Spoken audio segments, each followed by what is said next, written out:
Hola, muy buenas tardes. Gracias a todos por su presencia a nuestro Facebook Live conmemorando nuestra semana de aniversario en Gestare Estar Médica. Daremos inicio formalmente a esta charla que tendremos el día de hoy sobre salud endometrial. Hola, soy Edgar Ortiz y sean bienvenidos a esta transmisión. Hoy tengo el gusto de presentarles al doctor José Miravet. Él es biólogo por parte de la Universidad de Valencia y también cuenta con 2 maestrías, una en salud ambiental en la Universidad Internacional Menéndez Pelayo y la Universidad de Valencia, y la otra en salud ocupacional por parte de la Universidad Oberta de Cataluña. En Igenomics Valencia, él es supervisor de desarrollo de productos y en México es colaborador como director científico. Doctor José Miravet, adelante, ¿cómo está? Bienvenido.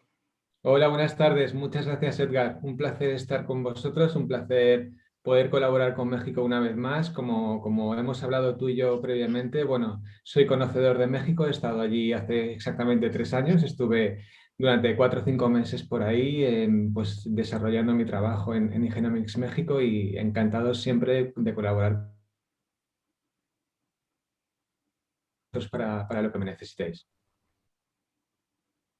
Perfecto, doctor. Pues quisiera comenzar hablando y dándole la palabra para que nos platique tan interesante tema y que a nuestra audiencia estoy seguro que le va a ser de mucho interés, que es todo lo relacionado con salud endometrial. Entonces, los dejo con el doctor José Miravet. Adelante, doctor. Muchas gracias, Edgar. Vamos a empezar con mi presentación. Voy a empezar compartiendo la pantalla. Y en cuanto, Edgar, me digas que puedes ver mi presentación, pues empiezo, ¿de acuerdo? Todo en orden, doctor. Adelante. Gracias. Genial, genial, muchas gracias. Bueno, pues como bien ha comentado Edgar, soy José Miravet, me vuelvo a presentar yo mismo, soy supervisor del Departamento de Desarrollo de Productos en Valencia, donde tenemos nuestros headquarters y además como colaborador de Genomics México, pues soy el director científico desde hace pues más o menos un mes. Y bueno, como he comentado antes, un placer estar aquí con todos ustedes y espero que mi charla sobre salud endometrial pues les sea muy útil. Así que sin más demora vamos a empezar con la presentación.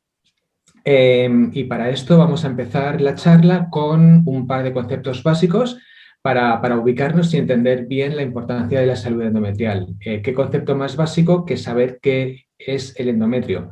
Pues el endometrio muy sencillo, es la capa interna del útero cuya función es recibir el embrión para que implante y dé lugar a una nueva vida. Como todas sabéis, el endometrio sufre una transformación cada mes a lo que llamamos ciclo menstrual. El ciclo menstrual es una serie de cambios que el cuerpo de la mujer experimenta todos los meses para prepararse para un posible embarazo. Cada mes, uno de los ovarios libera un óvulo en un proceso llamado ovulación, como podéis ver representado aquí en esta primera, en la parte más superior de este dibujo. Lo comentado, uno de los ovarios libera un óvulo en el proceso que se llama ovulación y a la vez se producen una serie de cambios hormonales para que el endometrio se prepare para un embarazo.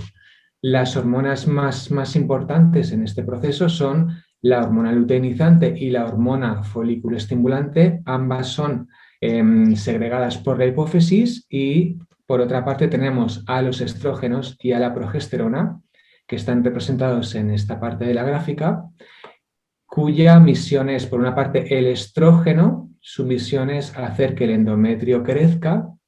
El endometrio está representado por esta parte de la gráfica. Y por otra parte, la progesterona, que hace que el endometrio se desarrolle y evolucione hacia un estado de receptividad endometrial óptimo. Durante este proceso, si se produce una ovulación, pero el óvulo no es fecundado, pues como todos sabemos, el endometrio se desgarra, se rompe y se pierde por la vagina.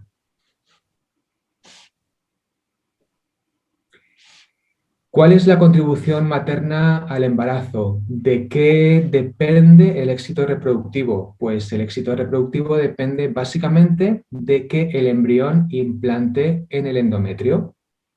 ¿Qué es necesario para que este proceso se dé?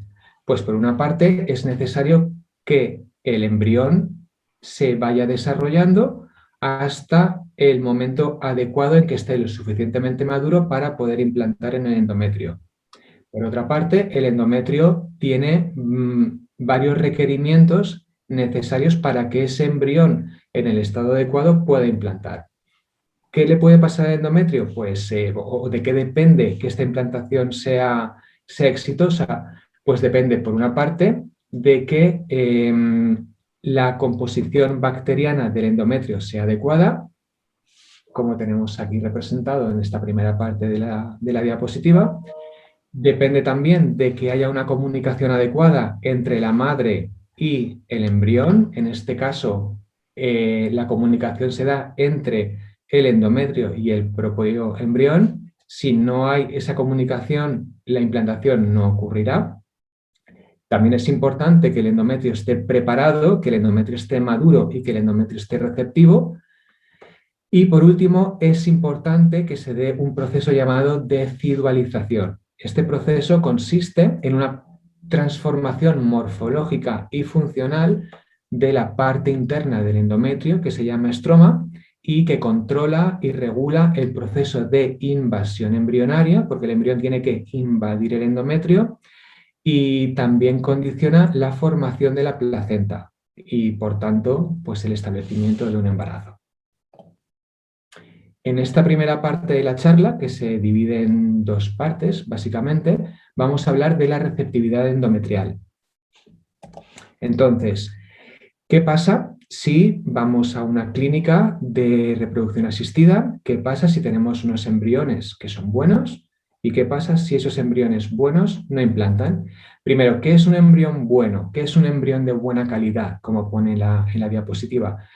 Un embrión de buena calidad es un embrión que ha sido seleccionado en base a ciertas técnicas moleculares que también desarrollamos en la empresa y que nos permiten seleccionar embriones que, por una parte, estén cromosómicamente bien. ¿Y qué significa eso?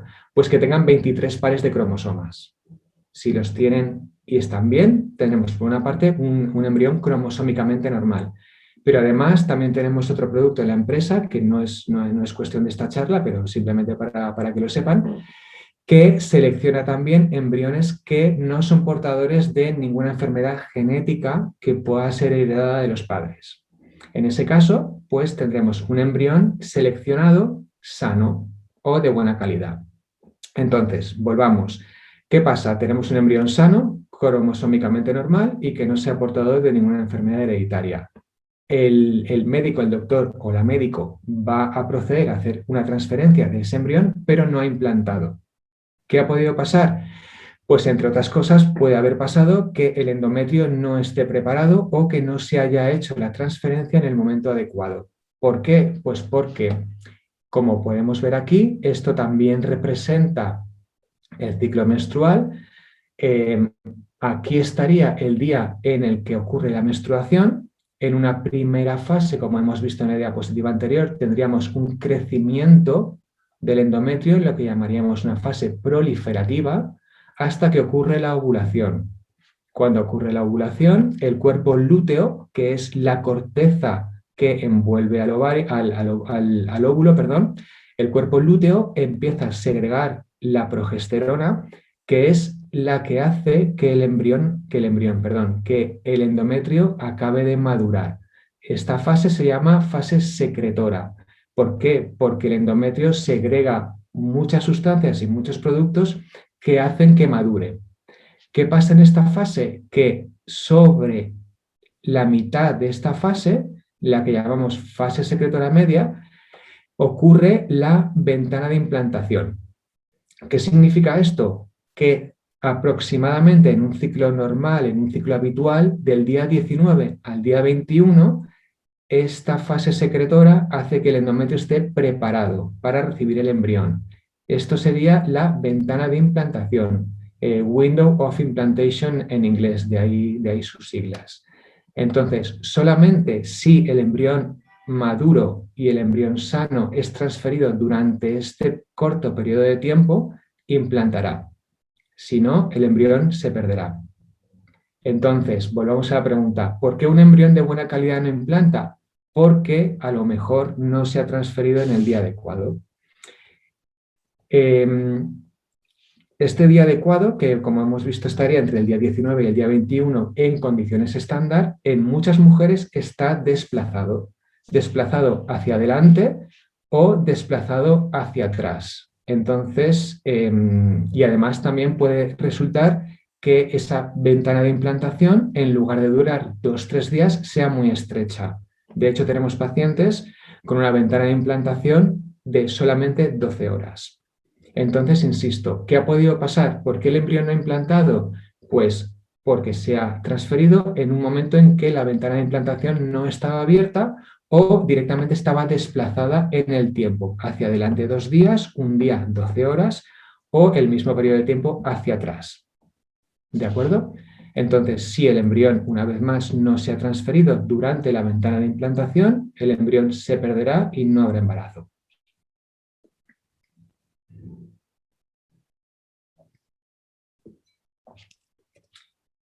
El endometrio ha sido estudiado porque es un órgano muy complejo, ha sido estudiado y sigue siendo estudiado desde diferentes puntos de vista. Por una de las formas en las que se ha estudiado el endometrio es estudiando pues, visualmente cómo está el endometrio por diferentes técnicas, pues por la histología, que lo que hace es coger una biopsia, ponerla bajo el microscopio, ver y ver, por técnicas inmunohistoquímicas de tinción de tejidos, de tinción de receptores, etcétera, por ecografías, donde directamente con la ecografía estamos viendo pues, las capas que tiene el endometrio, podemos ver incluso el grosor, hacer mediciones, etcétera, por histeroscopía, por diferentes técnicas, todas basadas en técnicas visuales. Otra forma en la que se estudia el endometrio es mediante las técnicas que se llaman ómicas, que son la transcriptómica, que vamos a hablar a continuación y que os explicaré rápidamente y de forma muy sencilla qué es, o por la secretómica, que simplemente consiste en coger el fluido endometrial y ver las proteínas que contiene, todas las cosas que el endometrio ha segregado, de ahí la palabra secretómica.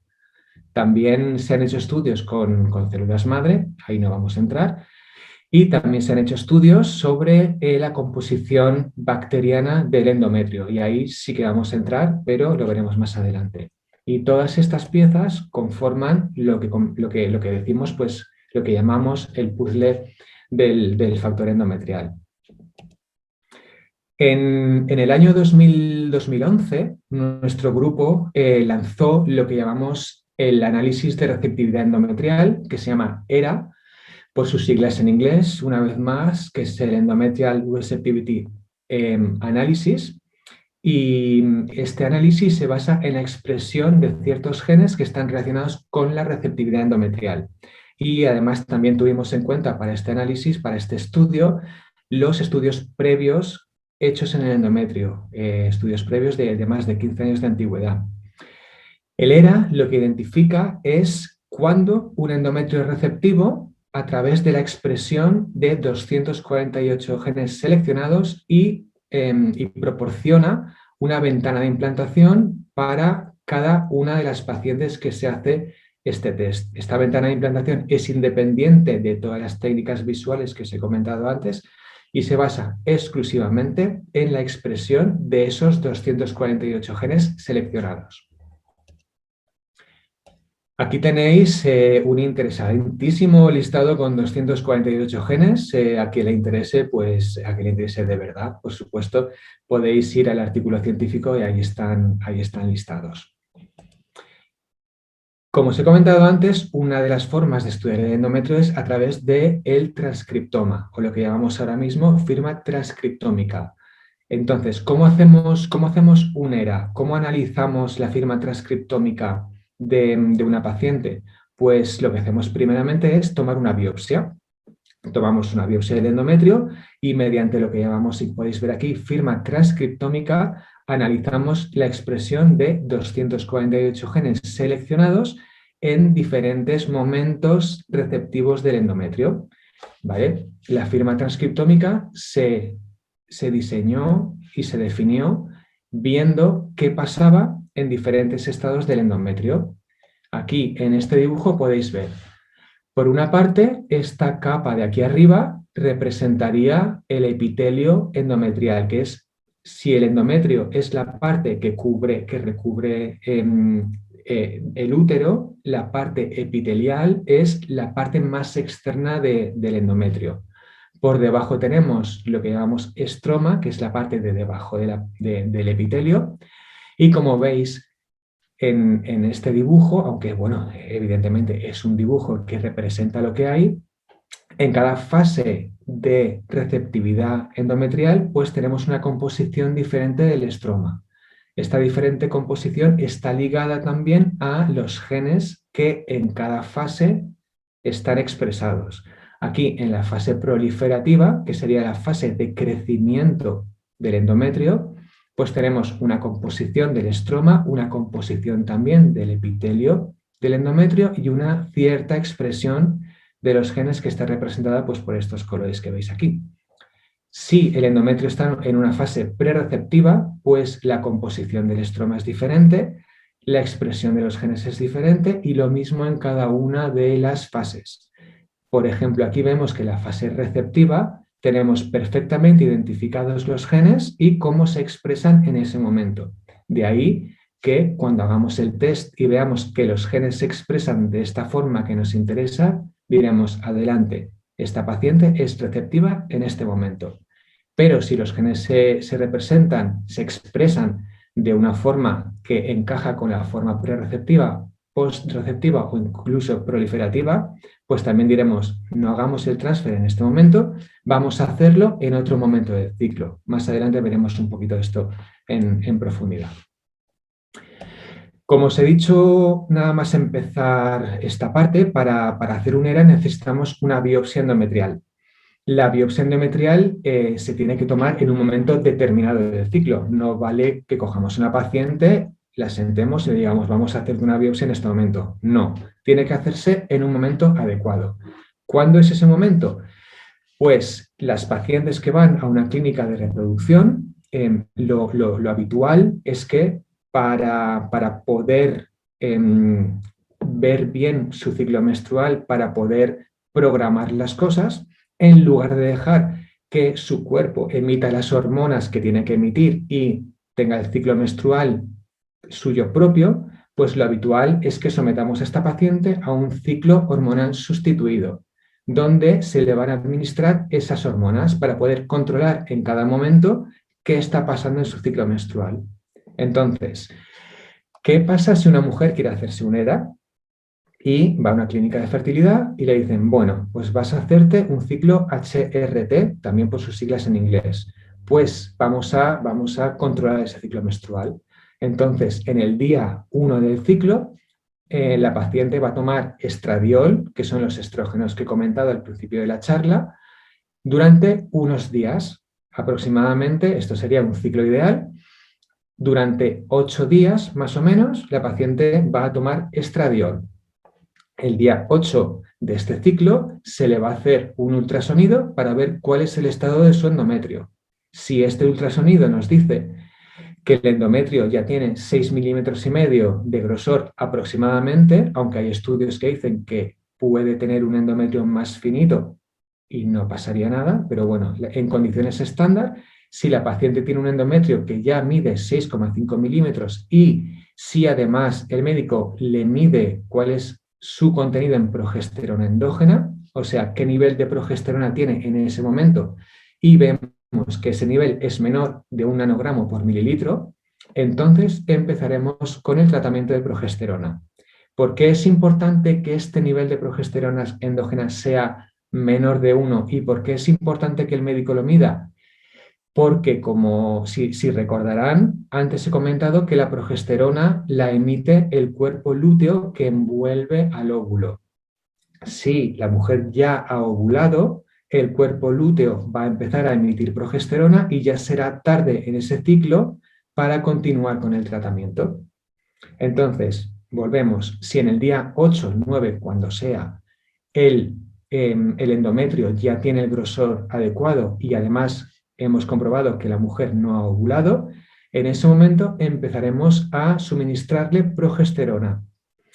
El día 9 en esta gráfica, por ejemplo, sería el día P más 0, P de progesterona y 0 porque es el día que empieza, y a los 5 días de administración completa, en este caso el día 14, en el día P más 5, P de progesterona más 5 porque lleva 5 días tomando progesterona, o lo que es lo mismo, 120 horas de administración de progesterona, en ese momento es cuando se tomará la biopsia endometrial. Es importante, es muy importante tener en cuenta este dibujo porque en el momento en que tomemos la biopsia, en ese momento será cuando nos diga el ERA cuál es el estado de receptividad de ese endometrio.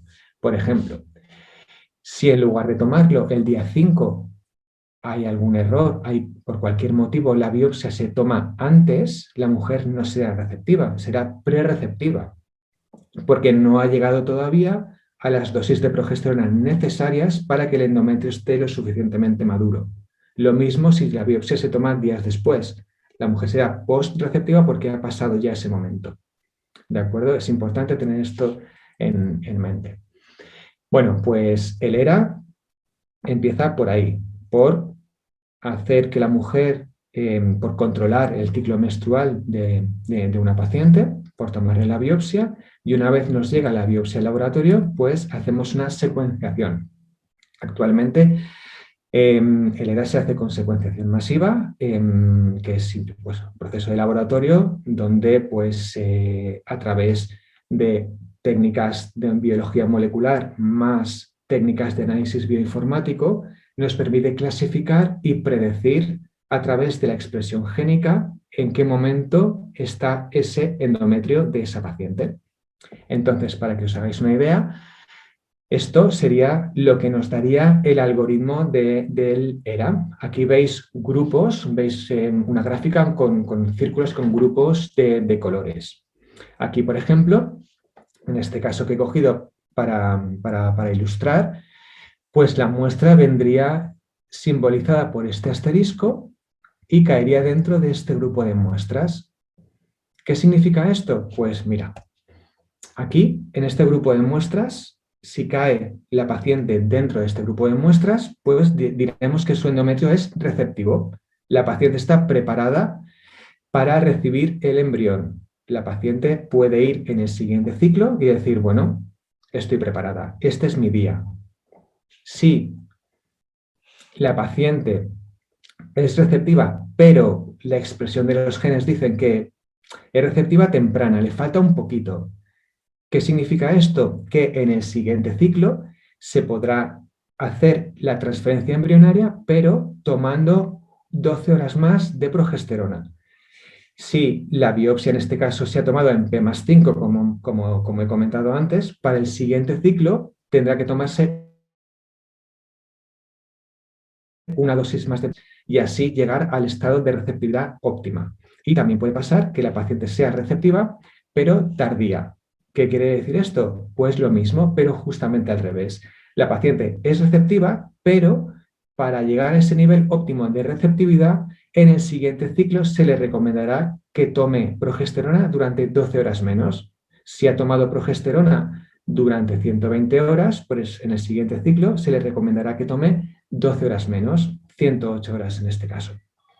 También puede ocurrir que la paciente no sea receptiva y en este caso tendremos dos diagnósticos posibles. Que la paciente sea post-receptiva si su muestra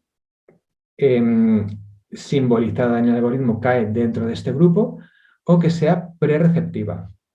Prereceptiva, como he comentado antes, es que no ha llegado todavía al estado de receptividad óptimo. Necesitará un día más o 2 días más, dependiendo de dónde caiga la muestra en este algoritmo. Un día más serían 2 dosis de progesterona o 2 días más enteros de progesterona. Si la paciente, por otro lado, ha salido post-receptiva, definitivamente su momento para la implantación ha pasado en este ciclo. Para el siguiente le recomendaremos que en lugar de tomarse 5 días de progesterona, se tome 4. Por último, otro posible diagnóstico sería que la paciente tuviera un endometrio proliferativo.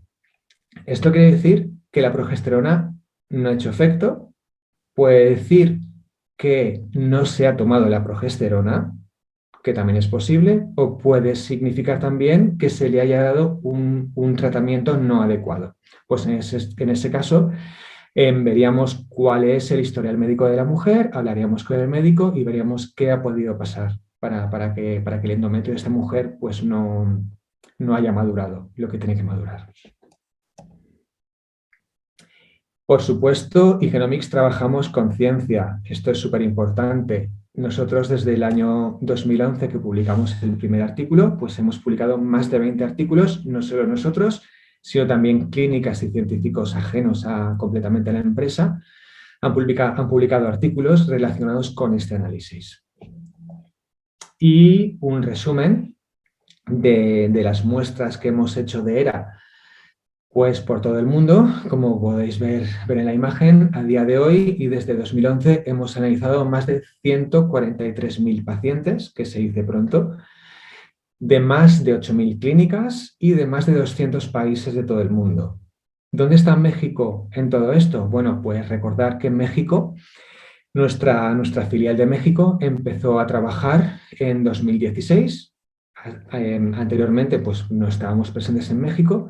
En 2016 empezamos a trabajar allí y desde entonces se han analizado 1.607 pacientes. Todo esto, no lo he comentado, disculpadme, en el año 2020. ¿De acuerdo? Estos son los datos desde que México empezó hasta 2020. ¿De acuerdo? No tengo los datos de 2021, pero bueno, estamos todavía en marzo, seguro que me disculpáis.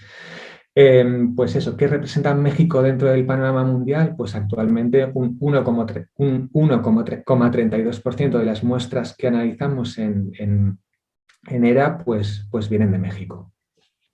Casi todas vienen pues, de Estados Unidos, de Japón, de Brasil, de India, vienen muchas también, pero México actualmente pues, supone un 1,32% del total, que parece poco, pero si hablamos de 1.600 pacientes, pues la verdad es que no es un número nada pequeño. ¿Y qué tipo de diagnósticos tenemos en México? Pues mira, para que os hagáis una idea, en una primera biopsia, pues si contamos las pacientes receptivas y también las receptivas tardías y temprano, que se englobarían todas dentro de lo que es un perfil receptivo, pues tendríamos que cerca del 67% de pacientes serían receptivas. Por otro lado, los diagnósticos no válidos también puede ser que una biopsia pues no dé un diagnóstico válido. Es muy poquita la probabilidad, pero bueno, hay muy pocas muestras que son no informativas, pero también puede ser que no recibamos suficiente muestra o bien demasiada muestra, que también es un problema, o bien también puede ocurrir que la muestra llegue degradada. Pues en ese caso tendríamos, pues no llega al 8% entre no informativas, RNA o muestra no válida y muestra insuficiente. Prereceptivas, pues sería el siguiente grupo principal donde quedarían las pacientes, con un 20,56% de prereceptivas de un día, que necesitarían una dosis más de progesterona, perdón, un día más entero de progesterona.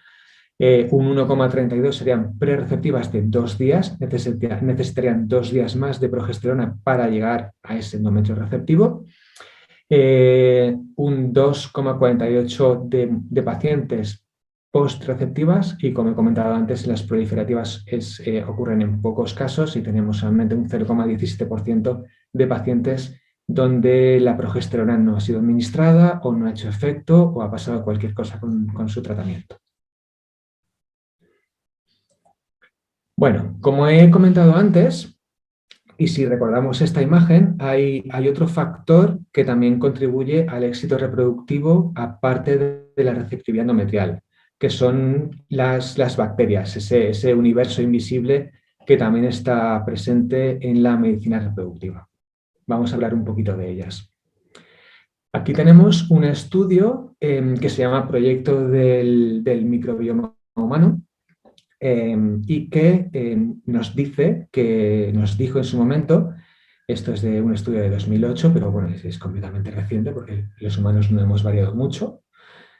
nos dice que los humanos estamos habitados por billones de bacterias que residen en diferentes lugares del cuerpo.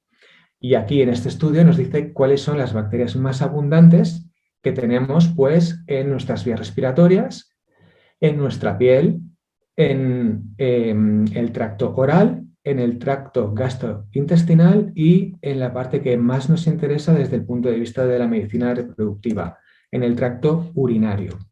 ¿Qué pasa en el tracto urinario? Pues que según este estudio, el 9% de las bacterias humanas residen en el tracto urogenital. ¿De acuerdo? Y hay también publicaciones recientes que dicen que el 40% de las pacientes que han sido sometidas a tratamientos de reproducción asistida presentan una composición bacteriana anormal y que puede estar asociada con infertilidad, con endometritis, con enfermedades inflamatorias pélvicas y con riesgo de contraer otras enfermedades que puedan implicar una disminución de los resultados reproductivos. En este mismo proyecto nos saca también algunas conclusiones, algunos números pues que nos dicen que los seres humanos pues tenemos 10 veces más de bacterias que de células viviendo en nuestro cuerpo, que están presentes sobre todo en la piel y en el tracto digestivo. Para haceros una idea, en una persona de 70 kilos, un kilo se debe a bacterias, y que entre el 20% y el 60% de estas bacterias no se pueden cultivar, lo cual dificulta mucho su estudio. En 2016, nuestro grupo publicó otro artículo científico basado en unos estudios previos donde tuvimos pues, dos objetivos principales. Uno de los objetivos fue testar y comprobar que en la cavidad uterina hay bacterias, porque habían estudios que decían que la cavidad uterina era estéril, no había nada. Y por otro lado, un segundo objetivo dentro de este estudio fue analizar el impacto de las posibles bacterias que encontráramos en la salud endometrial en pacientes que se ven sometidas a tratamientos de fertilidad. El primer estudio, bueno, este es el diseño y muy brevemente lo que se hizo fue comparar cuál es la población bacteriana, tanto en fluido como en aspirado vaginal, en pacientes receptivas y en pacientes prerreceptivas. ¿Para qué? Pues para ver si, en primer lugar, habían bacterias en el útero y, en segundo lugar, ver si esas bacterias que pudieran estar presentes venían arrastradas desde la vagina. Y aquí está una representación de lo que se encontró. En la primera columna vemos la población de bacterias encontradas en el fluido endometrial y en la segunda columna las bacterias encontradas en el aspirado vaginal. Y como vemos aquí están el nombre de las bacterias y hemos encontrado unas cuantas bacterias que solamente aparecían en el endometrio. Entonces, este estudio nos permitió sacar ciertas conclusiones. La primera conclusión es que, efectivamente, la cavidad uterina no es estéril. La segunda conclusión es que la composición bacteriana no es algo que se haya arrastrado de la vagina, sino que es propia del útero. Y la tercera conclusión fue que, aunque la microbiota endometrial, o sea, la composición bacteriana del endometrio y de la vagina están relacionadas en mujeres sanas, se han encontrado un 20% de diferencias en las pacientes analizadas. ¿De acuerdo? Y para la segunda parte de este estudio se comprobó, se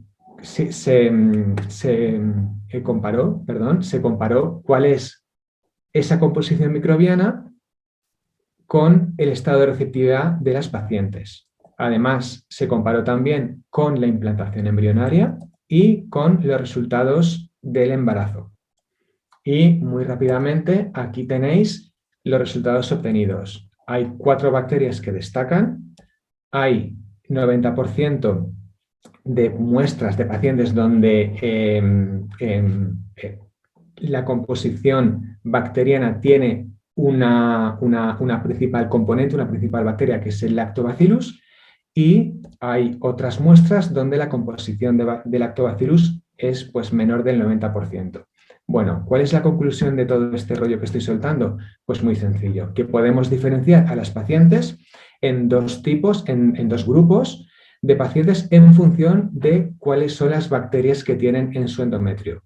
Por una parte, las pacientes que tienen una composición bacteriana dominada por la bacteria Lactobacillus, y por otra parte, las pacientes que tienen una composición bacteriana que no está dominada por el Lactobacillus, ¿de acuerdo? En esta primera columna tenemos a las pacientes que tienen una composición bacteriana dominada por Lactobacillus, y en la segunda columna de resultados las que no tienen al Lactobacillus como principal componente.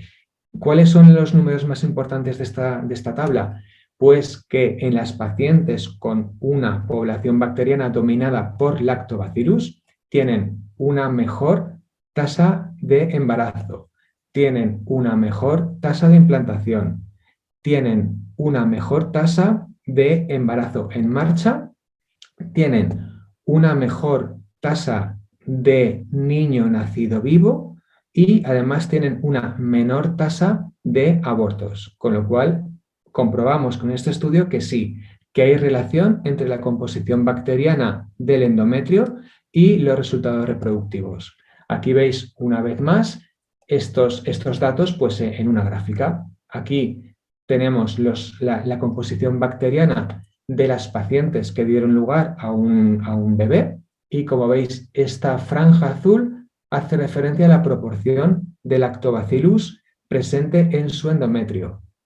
Y en estas dos columnas de al lado tenemos en una cuál es la composición bacteriana de pacientes que han sufrido un aborto, y en esta columna de aquí cuál es la composición bacteriana de las pacientes que no quedaron embarazadas. Y como bien vemos, en las pacientes donde todo fue bien, tenemos una composición de Lactobacillus mucho más amplia que en las pacientes que tuvieron algún tipo de problema. ¿Cuál es el resumen? Pues sí, que el porcentaje de composición bacteriana influye, y que especialmente el porcentaje en Lactobacillus influye mucho en los resultados reproductivos. Que podemos clasificar a las pacientes según la composición bacteriana de su endometrio en endometrios o pacientes con Lactobacillus dominante y endometrios o pacientes que no tienen en ese momento una composición bacteriana dominante en Lactobacillus. Y que las pacientes que tienen esta composición bacteriana no dominante en Lactobacillus pues pueden tener problemas reproductivos. Y ya por último, hablaros muy brevemente de la endometritis crónica, que es una inflamación persistente del revestimiento endometrial, que es principalmente causada por una infección bacteriana, que no se detecta por ultrasonido, cuyo diagnóstico actual está basado en histología, en histeroscopia y en cultivo microbiano, que por lo general es una enfermedad asintomática que rara vez es diagnosticada y tratada, y que afecta al 30% de las mujeres infértiles. Y este porcentaje puede subir hasta el 57% en pacientes que han tenido fallo de implantación repetido y hasta el 66% en pacientes que han sufrido aborto de repetición. ¿Qué pasa con esta enfermedad? Pues bueno, nosotros hemos hecho un estudio basado también en microbiología y en biología molecular. Un estudio que fue publicado en esta revista de prestigio internacional. Y aquí tenéis la portada de este estudio. Bueno, en resumen, ¿qué estudiamos? Pues cogimos 65 pacientes y vimos, según los 3 criterios clásicos de detección, de diagnóstico de endometritis, qué pasaba, cómo eran diagnosticadas en cada uno de esos clásicos métodos de diagnóstico. Y vimos que la concordancia entre ellas era bajísima, era solamente del 20%. Solo el 20% de los pacientes tenían el mismo diagnóstico, con lo cual hay mucha subjetividad y hay que ver cómo podemos hacer un diagnóstico basado en ciencia, en realidad, y quitarnos toda la subjetividad y dejarnos simplemente con lo que nos ofrecen la técnica y la ciencia actuales. Nosotros lo que hicimos fue hacer un análisis molecular, análisis microbiológico molecular de las pacientes que tenían una concordancia total con los 3 diagnósticos previos. Y vimos que nuestra precisión subía hasta casi el 77%. Aquí tenemos los resultados y vemos, bueno, pues lo que os he comentado, que hemos pasado a casi un 77% de concordancia si comparamos con los 3 métodos de clasificación clásicos. Y como conclusiones de este estudio, pues vimos que la microbiología molecular detecta y cuantifica de manera efectiva el ADN bacteriano, que es la forma que tenemos de detectar las bacterias, de todas las bacterias que causan la endometritis crónica.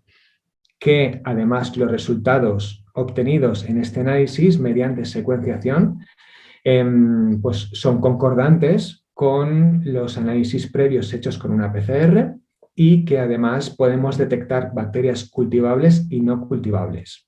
Y por último, que el diagnóstico molecular de la endometritis crónica es equivalente al uso de los 3 métodos de diagnóstico previos y que mediante este test podemos hacer un diagnóstico muy potente y robusto frente a cada uno de los métodos clásicos.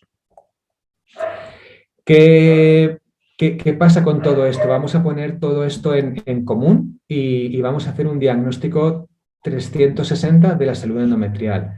Bueno, pues Sigenomics ofrece 4 tests diferentes relacionados con la salud endometrial. Por una parte, el test ERA, que es el primero de los que hemos hablado, que evalúa la receptividad endometrial y determina el momento óptimo para la transferencia embrionaria. Un segundo test, que es el test ALICE, que es el test que detecta la endometritis crónica.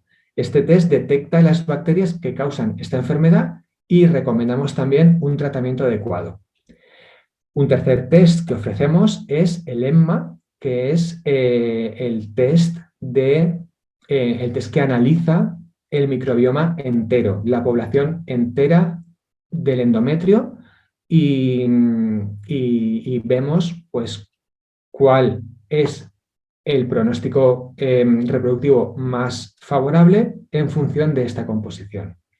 Y por último, ofrecemos lo que llamamos endometrio, que incluye las 3 pruebas, tanto el ERA como el EMMA como el ALICE. Esta prueba se hace simplemente con una biopsia y comentar también, disculpadme, que el análisis, el EMMA, el que analiza todas las bacterias, incluiría también las bacterias que causan endometritis crónica. O sea, el EMMA incluiría el ALICE. ¿De acuerdo? Y ya rápidamente vamos a hacer un repaso de numeritos. ¿Cuántas pacientes, cuántas muestras de EMMA o de ALICE hemos analizado en el mundo y en México? Pues más de 23.000 pacientes en más de 40 países, de las cuales, en México pues hemos analizado ya 243 muestras, es decir, que este test lleva solamente un par de años en vigor. No es como el ERA, que lleva desde 2011, este lleva solamente un par de años en vigor, y que México representa un 2% de las muestras totales analizadas. Vamos a ver muy rápidamente también cuáles son las tendencias. Pues mira, en este círculo de la izquierda vemos que de todos los pacientes que tenemos con problemas de salud endometrial, pues que el 72% de las pacientes deciden hacerse un endometrio, deciden analizar ERA, EMMA y ALICE, y que solamente un 27,89% se decanta por analizar exclusivamente la composición bacteriana con el EMMA y con el ALICE. En México, estos porcentajes son básicamente los mismos. Casi un 76% de pacientes se decantan por hacer un análisis 360 y solamente un 24,28% se decantan solamente por analizar la composición bacteriana de su endometrio. Comparando los datos de EMMA, que analiza todas las bacterias, o el ALICE, que analiza solamente las bacterias que causan endometritis crónica, vemos que el 97, casi 98% de pacientes se decantan por hacerse el EMMA. ¿Por qué? Pues también porque el EMMA incluye el análisis del ALICE. Solamente un 2% se decantan por hacerse solamente un ALICE en todo el planeta. En México, lo que nos pasa es que casi el 90% se decantan por el EMMA, pero hay pacientes que dicen: yo tengo endometritis crónica, así que quiero saber exclusivamente cuál es mi composición bacteriana de bacterias que pueden causarme la endometritis crónica. Y ya casi para acabar, comentaros rápidamente cuáles son los resultados del EMMA y en primera biopsia y en segunda biopsia. ¿Por qué? Porque en pacientes que tienen una composición bacteriana alterada, recomendamos un tratamiento con antibióticos o con probióticos, y al tiempo le pedimos una segunda biopsia para ver cómo ha evolucionado ese endometrio en relación con las bacterias que contiene.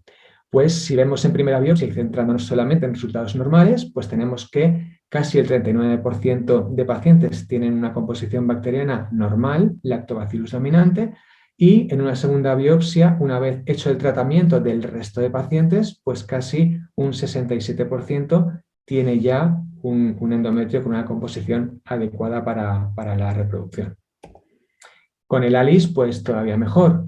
Tenemos que el 84% de pacientes han dado negativo para estas bacterias en una primera biopsia, y para la segunda biopsia todas han dado negativo para las bacterias que causan endometritis crónica. Para finalizar, ahora sí, de verdad, vamos a ver rápidamente cuál es la visión de Genomics. Fijaos cuáles son las tasas de nacimientos en una primera época de la reproducción asistida, que llegaría hasta el año 2010. Pues las tasas de crecimiento, una vez hechos los primeros tratamientos, aumentarían del 20% al 30%. Una vez empezamos a analizar embriones, con lo que os he comentado, vamos a ver la composición cromosómica y genética de los embriones, pues esas tasas de nacimientos subieron hasta un 45%. Simplemente teniendo en cuenta el factor embrionario. Pero ahora hemos añadido a este factor embrionario el factor endometrial. ¿Qué hemos visto? Pues que todavía han subido más las tasas de nacimientos, y han subido casi hasta un 60% en pacientes que son sometidas a un tratamiento de reproducción asistida.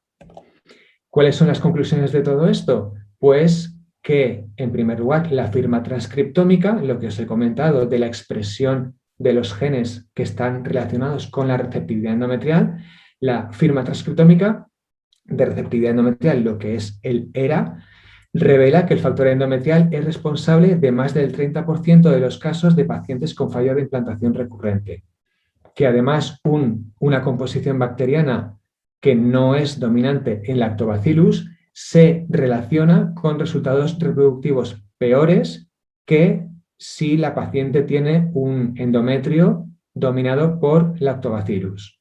Y por último, que la microbiología molecular detecta y cuantifica de una manera efectiva el ADN bacteriano de los patógenos de las bacterias que causan endometritis crónica. Y que con una sola biopsia, nosotros y Genomics somos capaces de un estudio de la salud endometrial 360, analizando tanto la receptividad endometrial como el microbioma completo, como las bacterias que causan endometritis crónica. Rápidamente, aquí tenemos pues un mapa donde tenemos laboratorios y Genomics, que como veis estamos por casi los 5 continentes. Veremos qué pasa en los próximos años. Y muchísimas gracias por vuestra atención. Si queréis consultar cualquier cosa, pues aquí tenéis tanto el correo info@igenomics.com como el mío personal, que es jose.mirabet@igenomics.com, para lo que queráis comentarme. Doctor Mirabet, pues no me queda más que agradecer toda la información que nos regaló a lo largo de la plática. Y quisiera pedirle un favor. A lo largo de nuestra transmisión en vivo nos estuvieron haciendo algunas preguntas relacionadas al tema de salud endometrial. Entonces, si usted me da permiso, pues le podría hacer la primera. Por supuesto, adelante. Gracias, doctor. Nos mencionan aquí, ¿cuáles son los hábitos que debo de tomar día a día para que mi receptividad endometrial pues mejore, ¿no? Me imagino que se refieren al estilo de vida saludable y todo ese tipo de cosas, doctor. Pues es una pregunta muy interesante y realmente hemos hecho pruebas de receptividad endometrial, hemos hecho ERAs a todo tipo de pacientes y hemos visto que el ERAS se mantiene en el tiempo. La receptividad endometrial parece ser que es algo establecido en cada una de las pacientes. Evidentemente, si una paciente va a una clínica de reproducción asistida, pues le van a decir pues, que tenga buenos hábitos de vida. Por supuesto, fumar no ayuda, la obesidad no ayuda en absoluto, el deporte siempre ayuda a tener una salud reproductiva mucho más sana, pero en cuestión de receptividad endometrial, lo único que sí que hemos visto que afecta es la obesidad. La obesidad sí que puede tener... puede hacer que la ventana de implantación esté desplazada. Pero bueno, para eso hacemos el test ERA, pues para ver si cada paciente, para ver el momento óptimo donde cada paciente es receptiva y si es prereceptiva, pues hacer que el mes siguiente pues, se tome más o menos progesterona y llegar hasta ese punto. También hemos visto que la receptividad se mantiene en el tiempo. Una paciente puede hacerse un ERA hoy y puede hacerse un ERA dentro de 2 años y el resultado va a ser el mismo. Perfecto, doctor. Pues muchas gracias por la información. Siempre es importante mantener el estilo de vida lo más saludable posible, que el ejercicio, la nutrición, todo este tipo de factores que siempre van a sumar a un resultado positivo cuando analizamos la salud reproductiva. Entonces, que usted nos lo mencione, se lo agradecemos mucho, doctor. Otra pregunta que nos llega es, ¿la biopsia es dolorosa? No, la biopsia es molesta. Es molesta, pero de una molestia a un dolor hay mucha diferencia. La biopsia no es molesta, es un pequeño pellizquito que se hace pues, con las técnicas que los médicos conocen perfectamente. Y la biopsia, el tamaño de la biopsia es muy pequeñito, sería pues como sería, por ejemplo, media lenteja. Con 30 miligramos de tejido tenemos suficiente para hacer los 3 tests. Así Claro. que la biopsia es molesta, pero para nada es anestesia general ni nada. Simplemente es un pellizquito del endometrio y con un tamaño, pues eso, de media lentejita sería más que suficiente. Excelente, doctor. Otra pregunta que nos hacen, que creo que es muy interesante y va relacionado a la pregunta anterior. ¿Hay que hacer 3 biopsias si quiero hacerme un ERA, un EMA y un ALIS? No, en absoluto. Con una biopsia es suficiente para hacer los 3 tests. Una biopsia que los médicos, bueno, saben perfectamente cuándo, cómo recogerla, dónde introducirla, ya que nosotros proporcionamos a todas las clínicas unos kits donde van pues, todos los tubos y todas las cosas necesarias para tomar la biopsia. Así que no, simplemente con una única biopsia se pueden hacer los 3 tests. Doctor, una última pregunta que nos hace la audiencia y que creo que también es muy interesante y va relacionada al tema de fertilización in vitro. Y la pregunta dice lo siguiente: ¿se puede hacer un ERA y un transfer en el mismo ciclo de fertilización in vitro? Actualmente no. Actualmente lo que se hace es las pacientes que van a hacerse un ERA porque han tenido problemas de reproducción en el pasado, porque han tenido fallo de implantación repetida, porque han tenido incluso abortos de repetición o cualquier tipo de problema que les ha llevado a hacerse un ERA, en el mismo ciclo no es posible, pero en el siguiente sí. Entonces, estas pacientes deberán tener los embriones congelados y estar preparados para que cuando tengan un resultado ERA y ver si son receptivas, prereceptivas o postreceptivas, una vez hecho ese tratamiento, pues entonces se pueda descongelar el embrión y hacerse el transfer. Entonces, en el mismo ciclo no, pero en el siguiente es muy posible. Doctor, para concluir, de todos los temas que hemos hablado en este live y de todo el conocimiento que nos regaló durante esa transmisión, ¿cuáles serían sus recomendaciones generales para todas las parejas que buscan lograr un embarazo y se plantean el acercamiento a especialistas en reproducción asistida como lo es usted y a clínicas como Gestare y a laboratorios como Igenomics? ¿Cuál sería su recomendación, doctor?